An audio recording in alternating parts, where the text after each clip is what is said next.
Welcome to episode 9 of Ristretto, short shots, any subject, and part of the Exchange Coffee Podcasting Network presented by Kavoya Specialty Coffee. For this episode, we have once again returned to the archives to grab an assortment of clips, sound bites, snippets, and blurbs, wherein Mark and Rob talk about packaging. But I think there's a two-pronged approach to this. Packaging is about marketing and branding, heavily about that, and it's also about preserving the freshness of the product. And you have to take both into consideration, but sometimes you may lean more one way than the other, and have your reasons or your philosophy thought out as to why you're doing that. And there's just nothing to teach you that you don't want to hand fill 10,000 bags, like hand filling 10,000 bags. Yeah. If you are doing a more Spartan approach right now, there's nothing wrong with that. I think in many ways, some of the cooler packages I've seen out there are either polypro lined paper bags or glassine lined with a very simple and elegant look to them. And I think if the philosophy of your coffee is it's like putting a loaf of French bread in a bag, paper bag, and putting it out there because you're to consume this quickly, I don't think there's anything wrong with packaging and paper. If obviously as you grow or if you have accounts where coffee is going to sit for longer periods of time, then that's not going to work, obviously. You have to think about packaging options that preserve the coffee's freshness as long as possible. You know, if you have any hope of either storing coffee for a long time or sending it on any sort of lengthy distribution route, it's a must, right? But if you're in a local environment where you're delivering fresh and you're delivering local, it's also a cost, right?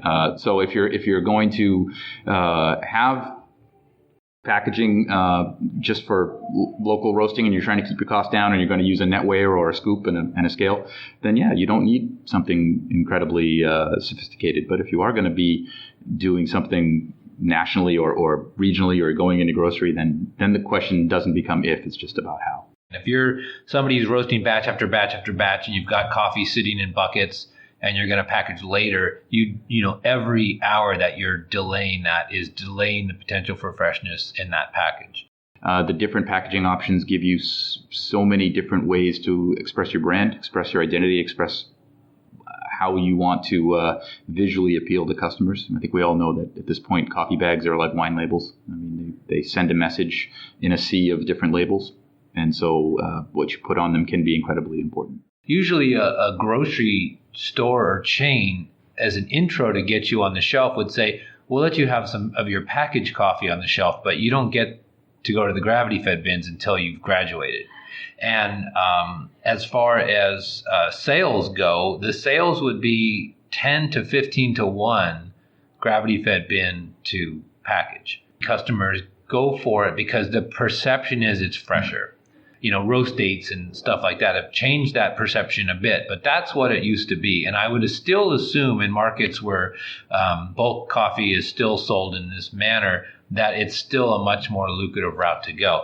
For me, when it comes to packaging, it's like, where are you trying to put this coffee, right? Yeah. And so if you're a wholesale roaster in your local community and you're going to put it on the shelf in your roaster frontage and you're going to put it in 6 coffee shops that are nearby you, you do not need to be messing with expensive sealed valve bags.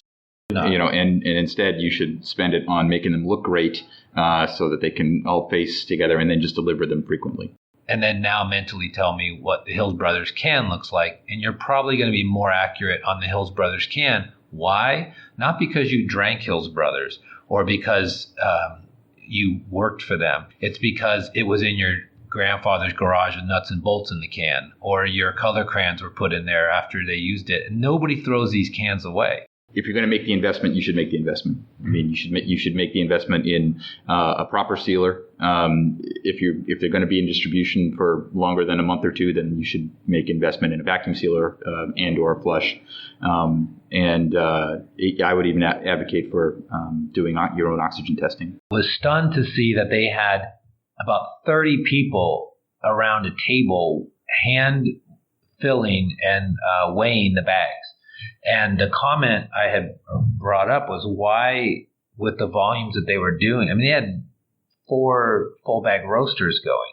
And imagine the amount of weighing you're doing on that. And their answer at the time why they didn't go to a weight fill was it wasn't artisanal. added a loss as to what that even meant. Is there a flourish when you're pulling the scoop out of the bag that they thought added something to it? But it speeds up dramatically the process of filling and weighing in bags, especially when you have big runs for wholesale. It's well worth the money. Again, it's a considerable investment. It's not cheap. It requires maintenance that is significant. But in the long run, that would be one that I would do over nitrogen flushing. And I think the people who were really pioneering the use of this technology were people who were going into long-term distribution. Yeah. Heavy grocery, 1-year shelf life, that kind of stuff. And most of our listeners aren't going to be entertaining the idea of a 1-year shelf life. Well, and like Rob pointed out, it's one of those expenses that at the end of the year, the idea is that it's increasing your volume. And if you then run your numbers, especially your cost of goods, when it comes to labor costs at the end of the year, that will have paid for itself. There's roasting plants out there that nobody knows of. Nobody knows their brand name because they just do stuff for other people. You can bring your roasted coffee to them and they'll do this for cents on the package. Right. And you don't have to lay out your capital. They've got all the quality control in place. And if you're, it's a great way to start up and see if your market for that is good before you invest in all this packaging. I tell you, packaging equipment changes fundamentally the way that your business operates because you are required to have a maintenance staff or team. I mean, these things are like Swiss watches. They break down all the time. In creative ways, I mean, some of the companies lately, there are companies that stand out because of their packaging. And they on the shelf, if you walk down a grocery shelf where they're dealing with regional coffee players, if you just walk quickly, a lot of those packages kind of blend in together. It's a wallpaper. And so what's going to pop?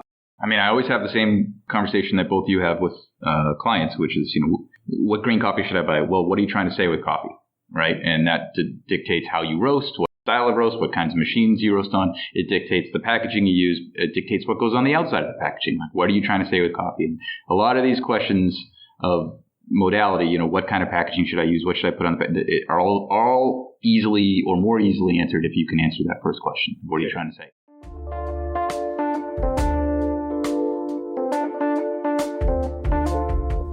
You've been listening to an episode of Ristretto, short shots, any subject, and part of the Exchange Coffee Podcasting Network, presented by Kavoya Specialty Coffee and produced by me, Mike Ferguson. Our Ristretto theme music is Espresso Bar by Hans Hofken. You can always reach out with comments, questions, thoughts, and ideas at mike.ferguson@kavoya.com. Thanks for listening. He's not admitting all the other times I was right, but, there's plenty more episodes coming down the pipe.